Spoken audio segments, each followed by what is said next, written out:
Hey, this is Editor Dylan here. Before this video starts, I would just like to point out that I accidentally had the gain turned up on my mic, so the entire audio is clipping.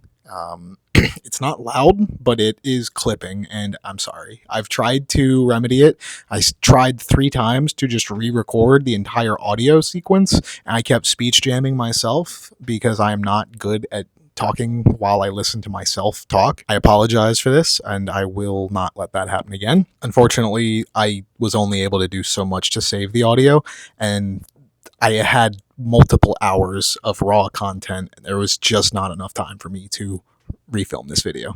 Apologies. What's up, lady bots and gentle droids? I am Dylan, the TechnoGiz guy, and today we are talking about the GPD Win 4 and how this device saved my relationship with gaming. So this is the GPD Win 4, 2025 edition. I'll get into that in a second. What this is a PC handheld that, as you can see, is kind of in the PSP form factor. So it's a little bit bigger than your typical PSP, and it's definitely a little thicker, but I like to think of it as if you took a PSP and gave it a bunch of steroids, this is what you would get.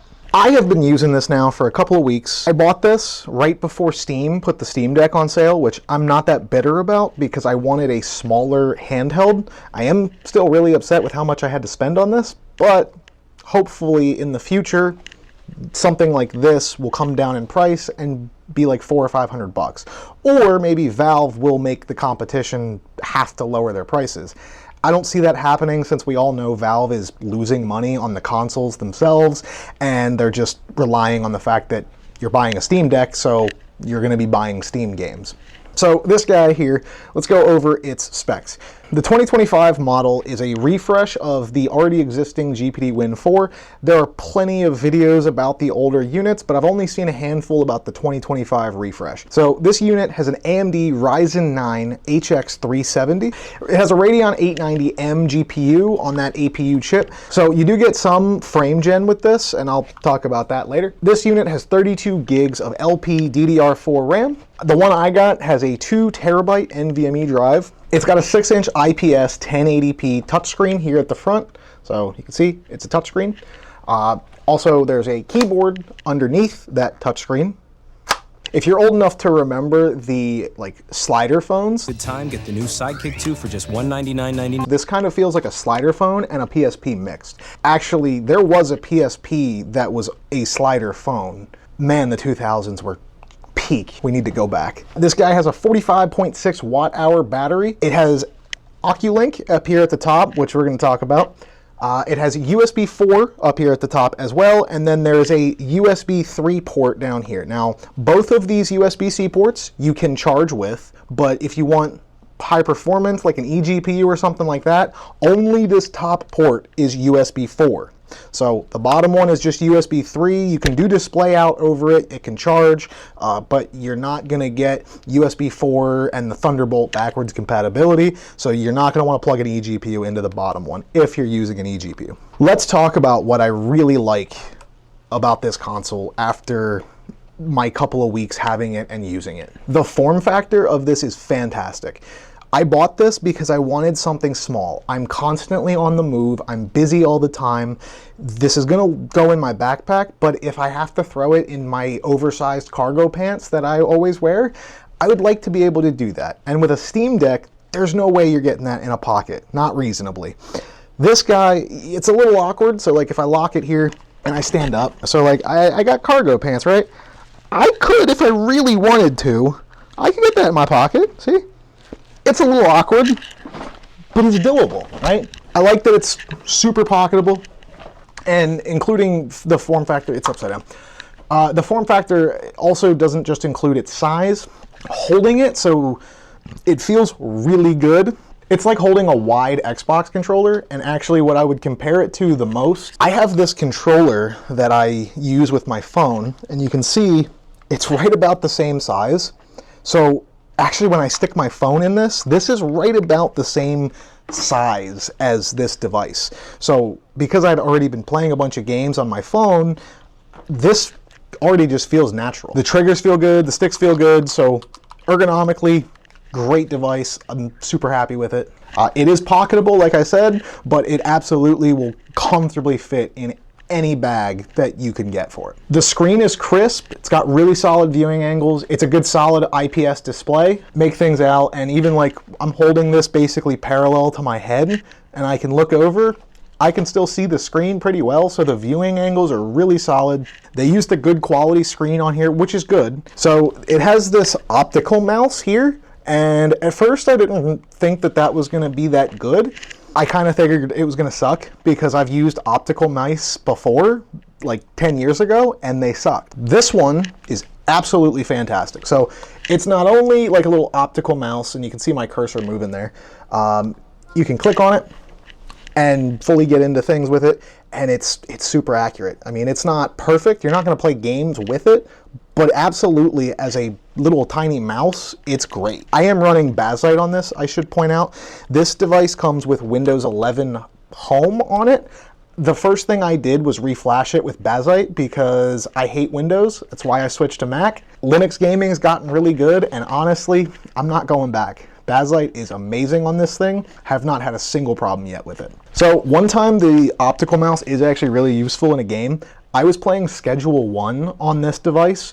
That game is not built for a controller, it's built for a keyboard and mouse. I was able to basically use Steam's controller mapper to get most of the controls to work, but then for certain things you have to like drag certain things in that game, and you need a mouse. Well, the optical mouse actually works really well if you bind the click to a trigger, and you can hit the trigger and then just move along.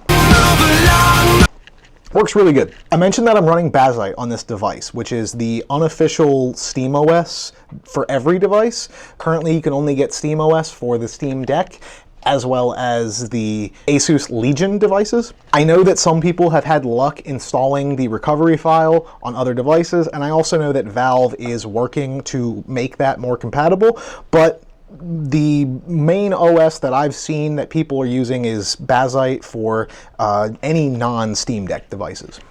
It was very easy to get into the BIOS, boot off of a USB stick like this was a regular computer. It's not locked down in any way.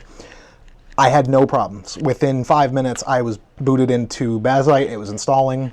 It's a good time. However, and I will say this is a fault with GPD here.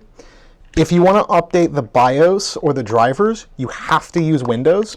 So I'm probably going to build a 60 or 30 gig partition, install Windows 11 Home, and then only use it to update the BIOS and drivers of this. And then I will just boot into Bazite for my gaming. So that's one little caveat that I'm hoping GPD fixes. They already know a lot of people are going to run Linux on these. I don't know why they wouldn't come up with some kind of easy tool to do those driver updates via Linux. The keyboard. So I mentioned it has a full keyboard. The keyboard is okay. We'll talk about it. But it is backlit, so at night when you're playing in the dark, having that backlit keyboard is really nice. You can see the keys, see what you're pressing. So it's a little detail, but it's one they honestly didn't have to include, and I'm very happy that they did. Game support on Bazite was very reasonable, and when I say that, I don't just mean games I could install on SteamOS. Everybody knows that SteamOS has made leaps and bounds in the last few years. So many games are just easily playable on Linux nowadays. No, what I am referring to is I have 20 games installed on this device. You can see one of those games is Cyberpunk 2077. I have had absolutely zero issues. Now, there's some caveats to that, but after you do some tweaking of the settings, you do have to live with a little bit of frame gen here. I mean, this is a handheld device. It is more powerful than a Steam Deck, but only marginally. So like Cyberpunk is a great example. I'm not going to go through benchmarks or anything, but I render Cyberpunk at 1600 by 900. I originally was trying to do 1080. The poor little GPU in this thing, it was doing well, and then it would just hit certain points where it would overheat and the game would stutter. And you could tell it was overheating because the usage would spike to like 100 and then it would drop down to like 30, and you would see the Steam graph just freaking out for the performance. I dropped it down to 720p and did the Steam Deck preset for quality. And honestly, the game still looks really good and it was playable. So then I pushed my luck and I pushed it to 1600 by 900, which is kind of the sweet spot right in between 720p and 1080p. With the Steam Deck preset and frame gen, I'm able to get pretty much a consistent 60 FPS at 1600 by 900. However, if I push even a little bit farther, the GPU starts to overheat. So that is basically the limit for Cyberpunk. But the fact that I'm able to play Cyberpunk on this is amazing in itself. Obviously, you guys saw I have like BioShock on here, Borderlands. Those games are a lot older. They play well. GTA 4 plays well. San Andreas plays well. Halo was running amazingly. Have the Master Chief Collection. Spider-Man Remastered. So that was actually one I had to really mess with. I have to run the game on low settings, and it's running at 720p. With frame gen, but I did manage to get it stable on this game. And on this 6-inch screen at 720p, these games look fine. This screen is only 6 inches, so it's smaller than a Steam Deck, it's smaller than the Switch. At 720p, you really don't notice it that much. I was playing a little bit of Wolfenstein, The New Order as well. Every Steam game I've tested on this has worked. And then emulation, this thing is a champ. Everything.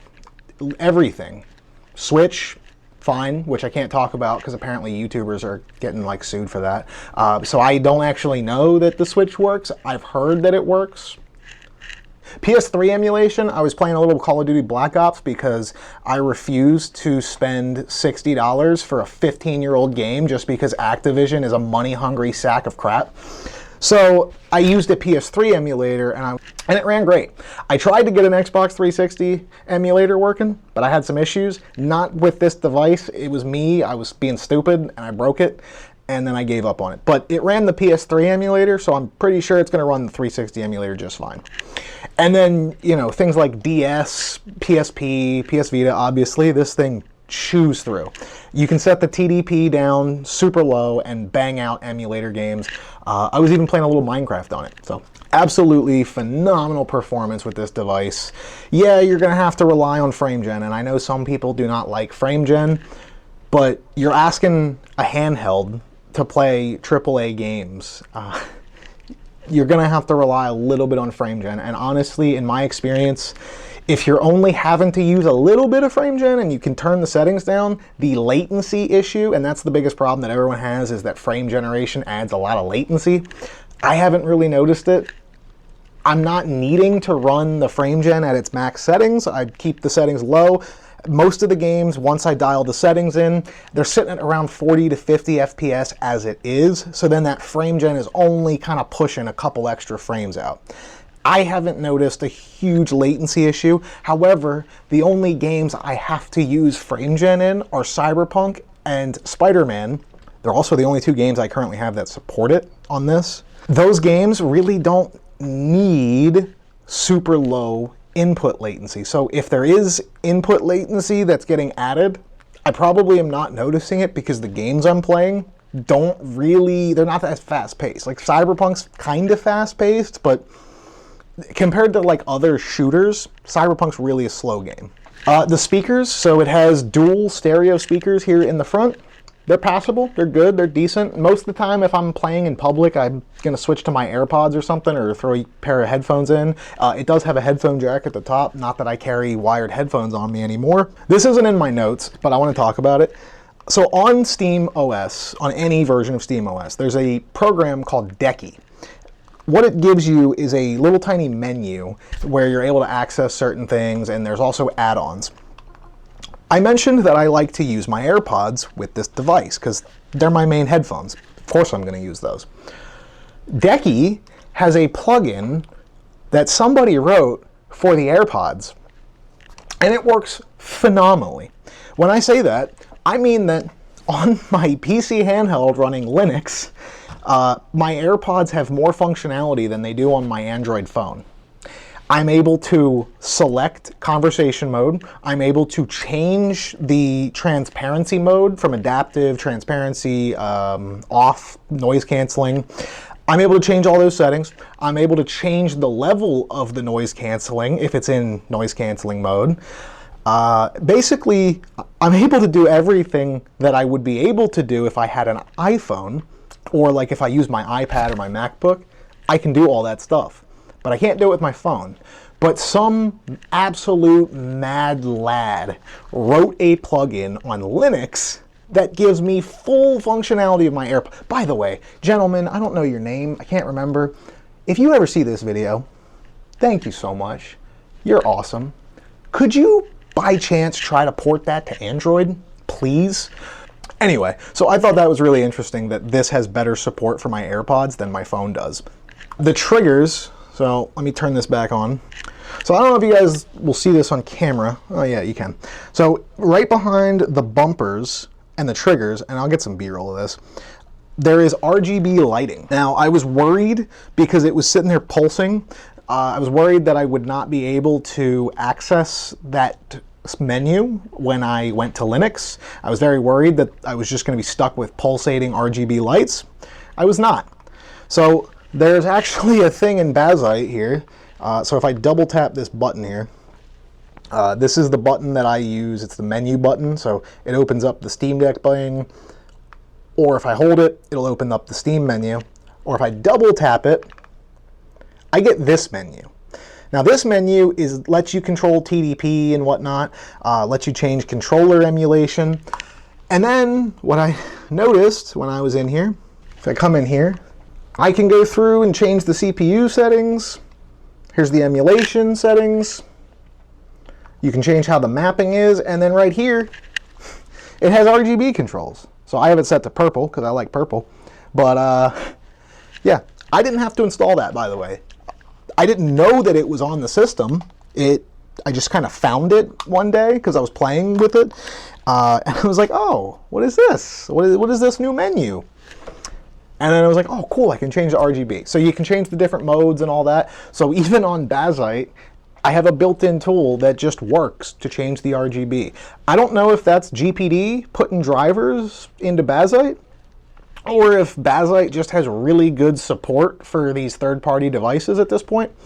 Either way, I don't care. It was a very nice experience to not have to worry about it. As soon as I found the menu, easy to change. So like I said, I just leave them purple. It's cool. You can turn them off if you want. I'm not a big RGB guy. I used to be when I was younger. You grow out of it after a while. I want to talk about the bad, because I've been saying a lot of good things, and this thing's great, but it does have a couple caveats, we'll call them. The first and foremost, the screen is really nice. However, for the money that I paid for this, and the money that you will have to pay for this, because I did not get sent this. I'm not big enough for that. I had to buy this with my own money. And it hurt a little bit, because we're going to talk about the price in a second on my final thoughts. At this price, not being an OLED is just kind of terrible, because I could have gotten a Steam Deck OLED for less money than this and had basically the same experience. Yes, this is a little more powerful than the Steam Deck, but everyone kind of agrees that Valve has done so much good optimization that the difference is almost negligible in a lot of games. I do say a lot of games, not all games. This will probably do frame gen better because it has a better GPU. So for things like Cyberpunk and Spider-Man, I'm probably better off with this. However, it's not an OLED. And this thing was so expensive, it should be an OLED. That's the biggest complaint I have. But there are others. The fan can get a little loud, so if you're sensitive to the fan noise, or you think that you're going to be like incognito playing this at work and nobody will know, no. As soon as you load up anything demanding past like 18 watts, the fan is very noticeable. But again, there's a lot of power in this little guy, so the fan got to be a little loud. I'm willing to make that trade-off personally. It has a fingerprint reader right here. That's what this little circle is. Does not work in Bazite. That's not technically a GPD issue, I guess. GPD could submit their driver that is needed for their fingerprint scanner to Bazite. However, I don't actually know if the Linux kernel supports fingerprint and like biometric reading. Now, to be fair, I don't really have to type my password in on this. I do have a password set, but it's set to auto login. The only time I have to actually type the password in is when I go into the desktop mode, go into terminal and like try to update something, or if I'm trying to SSH into it from my computer. If you're wondering why I would do that, I use SSH to transfer files. It's much easier to just use SCP via SSH protocol than it is to install like a file server to here. There are some file servers in the Decky store. I tried them, they suck. I'd rather just SCP the files over. It takes longer because SCP is slow, but it's fine. Oh, also, it has an SD card slot, so I can use that for transferring if I really need to. The keyboard is kind of crap.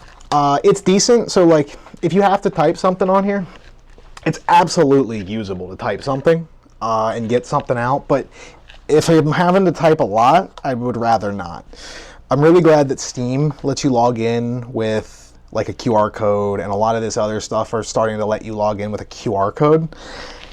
It's nice that it has the keyboard, and I have used it a good bit, but like you're not going to type fast on this keyboard, and like it's very easy to hit the other keys because they're all right next to each other. It's very small little keyboard. It's not comfortable to type on in the slightest. It's not fast because, again, you make a lot of mistakes. Sometimes the keys don't register. Sometimes it registers the wrong key. It works. It's a good feature to have in the device, but don't think you're going to be using the keyboard to like play games. You're not doing that. I'll also note that this hinge kind of feels a little cheap. It feels solid, but it also feels like after a couple of years, maybe a year even, it feels like this hinge will probably start wearing out. Other than that, though, those are my only real complaints with this device. Now, I don't know if you guys can tell, I have this clear silicone case on it. I will not be leaving a link to this case in the description because if you can see here, I had to cut it. I bought this on Amazon. It did not come with the silicone case. It did come with screen protectors. But the silicone case was supposed to be for it. It did not fit right on this side. It was like the plastic or the rubber was deformed. I didn't want to deal with it, so I just took my knife and cut it. So it's fine. But the other thing is, because this is an expensive device, you're probably going to want to keep it safe. You should get a case. Now this I actually do recommend. I bought this on Amazon as well. I think it's officially from GPD. I think it has their logo, but I don't know if it's officially from them. It's fine. It has a little SD card slot holder thing. It fits. It's a hard case. It was like 15 bucks. So I would recommend picking this up because this did not come with that. And let's talk about that. So we're getting into the final thoughts of this video now. As much as I love this device, and I said in the beginning of the video that this device has saved my relationship with gaming, and that's not a lie. Before I got this, I did not have a gaming setup. The last time I had a gaming setup was my Razer Blade laptop, and it's an older it's a 7th gen i7 in that laptop. It's okay, but it really is getting to be aged a lot, and so I've retired it from service. I haven't been playing any games.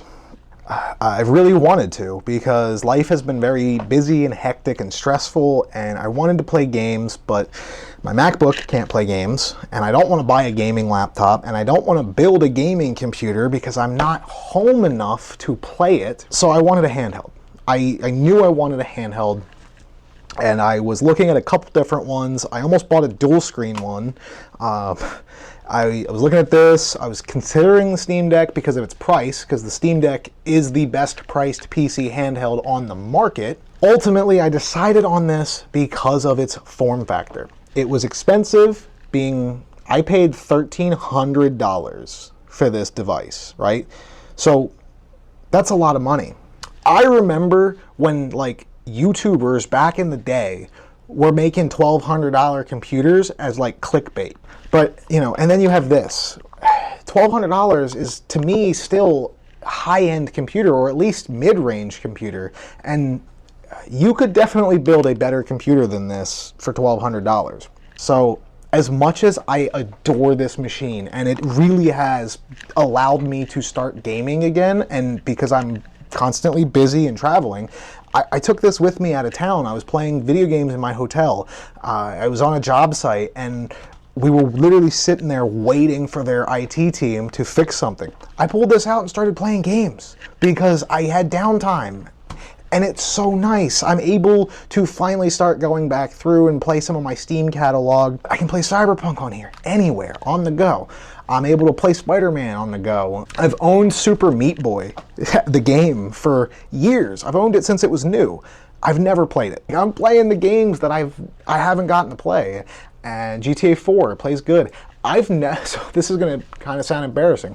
I have played the GTA 4 campaign twice.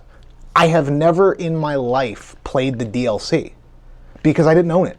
Back in the day when I was playing GTA 4 on my Xbox 360, I didn't own the DLC, so I never got to play the Ballad of Gay Tony, or the other one, I can't remember what it is, but I never got to play them.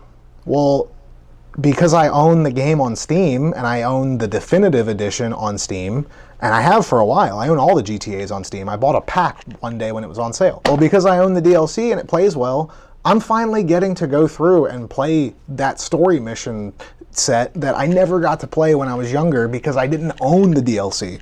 So like, this device genuinely has saved my relationship with gaming. It's brought it back and made it better because I'm able to experience a lot of games that I didn't get to play, haven't gotten to play. I'm not even going to try to run Star Citizen on here because Star Citizen doesn't run on a good computer. I've had so much fun with this device. That being said, there are better devices. The GPD Win 5 is out, and it's actually about the same price, if not a little more than this, and it's significantly more powerful. It's bigger, it's heavier, it has an external battery. I don't have one. Go watch videos. There's a lot of really good guys that have put videos out on the Win 5. When I bought this, the Win 5 was not out yet, and I didn't want to wait for reviews to come out for it that I trusted, and then have to go buy it and wait for that to come. I wanted the device now, so I went with the Win 4. I also am still happy I did. Yes, the Win 5 is like double the power of this. It's the most powerful handheld you can buy. It's also ridiculously big, and I didn't like the removable battery thing because it's something that you have to manage and keep, and if you're going to give me a removable battery and all that, they were selling extra batteries for a little expensive, so I'm happy with my purchase. I really am. But for you guys, unless you really want this form factor, I would go with something else. I would go with a Steam Deck, honestly. If you can live with the fact that the Steam Deck is a bigger device, go with the Steam Deck. Okay, so that's all that. I mentioned that. I mentioned the price. I mentioned this case that I will leave a link. It doesn't come with the case, unfortunately. It did come with screen protectors and chargers and stuff, so they're beating Apple. They did give me a charger. And it was a nice one. It was a 60-watt USB-C power delivery charger. Solid. I want to also talk about this. I was thinking about doing a separate video on this, but I'm not going to. I bought this as a dock for this device, so if I just kind of sit this here, you can see it sits there really good. On this side, it has a SD card slot and a micro SD card slot. On this side, you get two USB-As. On the back, you get a 10 gigabit USB-C, a 10 gigabit USB-A, a gigabit Ethernet, an HDMI, the connection to go to the computer, and a power connection. This dock is from Ugreen, and I would absolutely recommend it if you want a nice dock for any PC handheld. They sell this for the Steam Deck. It's this little arm like moves, and you can adjust this however you want. And then I don't have the cable, but it comes with a really short little cable that plugs into the back here, and then it's a right angle 90 degree. It looks really nice. This guy was like 16 bucks. I'm leaving a link to this in the description. Whether you buy this GPD Win 4, which I will have a link to in the description, or Steam Deck, one of the Legion devices, if you want a cheap dock to be able to throw it up on your TV and have that like Switch experience, I took this dock with me in my suitcase on my travels this past week when I was working, and literally I just hooked it up in the hotel room, and I took a controller with me because this has Bluetooth and Wi-Fi. I didn't mention that. It's not that, it's there. and you can just hook a controller up. So I literally was just in my hotel room chilling on the TV docked, and yeah, I'm still running my games at 720p. You're not going to get any performance boost out of this. It's not an eGPU, but the hotel TV was a cheap small TV anyway. I didn't really care. It was nice to be able to throw it up on the TV. I took an Xbox controller. I was playing in the bed. It was awesome. I do want to test eGPUs. I have Oculink. I mentioned that this device has an Oculink port. I have an Oculink dock and I have a Thunderbolt dock. I do not have a GPU. I'm working on it. As soon as I get a GPU that I can use to test, I plan on making a video on Oculink. I plan on making a video on the Thunderbolt. I'm going to do a video on comparing the two. I also have a video planned on how to add Oculink to any computer. That's going to be a good one. But I need a GPU. I had a GPU that I was going to use. It was cooked. I got it for free from somebody who very clearly used it to mine. And I knew that it's cooked. I cannot fix it. I flashed the BIOS to this thing. The only thing I did not do was stick it in the oven. I'm very happy with this device. I'm super happy that I bought it. I wish it was cheaper. I wish it was an OLED for the price I paid, but I really am happy with it. I just have a hard time recommending it because of its price. Again, I wanted a smaller device, so I went with this form factor. If you're okay with that larger device, just save the money and go with a Steam Deck. All of that said, I am so excited to see this handheld space blowing up, right? Because the prices will eventually drop. Valve's competition is going to force Microsoft to try to keep their price low on the Xbox One.